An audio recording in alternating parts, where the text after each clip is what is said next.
بسم الله الرحمن الرحيم، والصلاة والسلام على أشرف المرسلين.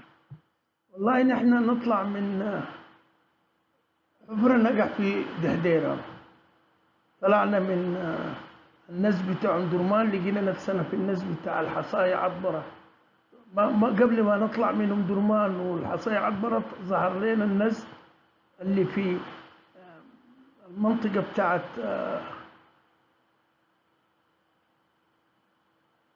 نوري.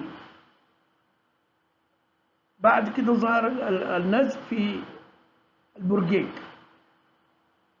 أنا حقيقة لما مشيت فتشت على البرقيق دي، لقيت البرقيق دي بتقع بين كرم البلد وأرجو في منطقة المحس، وتبعد من السد خط مستقيم 195 كيلو. قلت طيب المويه دي تكون جايه من بحيرتنا، من البحيره بتاعت سد العادل.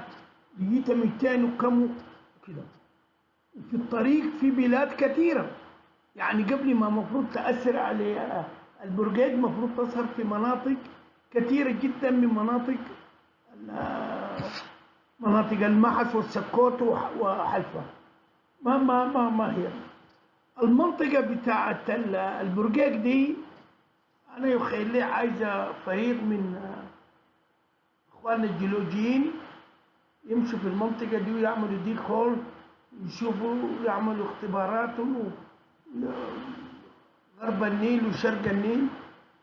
إن شاء الله حيصلوا لحل، لكن مستبعد جدا. حتى المشروع الزراعي اللي بيتكلموا عنه بعيد جدا منها، لأنه هو المشروع الزراعي ما اتجه ناحية الغرب، اتجه من البحيرة ماخذ وضع شمال، وفي المنطقة اللي هي على يمينه.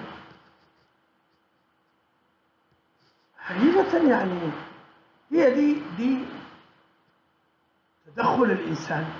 تخيل الإنسان ده لو ترك القضايا دي للطبيعة، وكنا عايشين في رغد، وكنا في غابات زي ما كانوا أجدادنا. الناس اللي قبل يعني الناس اللي في العصر الحجري كانوا بياكلوا وكانوا عايشين، وما حاجات يعني كيميائية وبيجيب مرض. حاجة كله كلام أورجانيك، حاجات عضوية. أنا ما عندي حاجة أضيفها. تأكد لي إنه منطقة نوري اتأثرت بالسد، لأنه المسافة قريبة يعني. وكنت ابتكرت البرقيق دي منطقة تحت كده جنوب من نوري، فإذا بي ألقى البرقيق وين؟ بين كرم البلد وأرجو. ناس البرقيق ديل ما يحملوا سد مروي مشكلته. طبعا يعني قد يكون فوق كل ذي علم عليم، قد يكون اخواننا في الجيولوجيا يكون في خط في باطن الارض نقل المويه دي فجأة وداها لمنطقة البرقيق. ده يكون من حظ عاسر جدا جدا لسكانه. والسلام عليكم ورحمة الله تعالى وبركاته.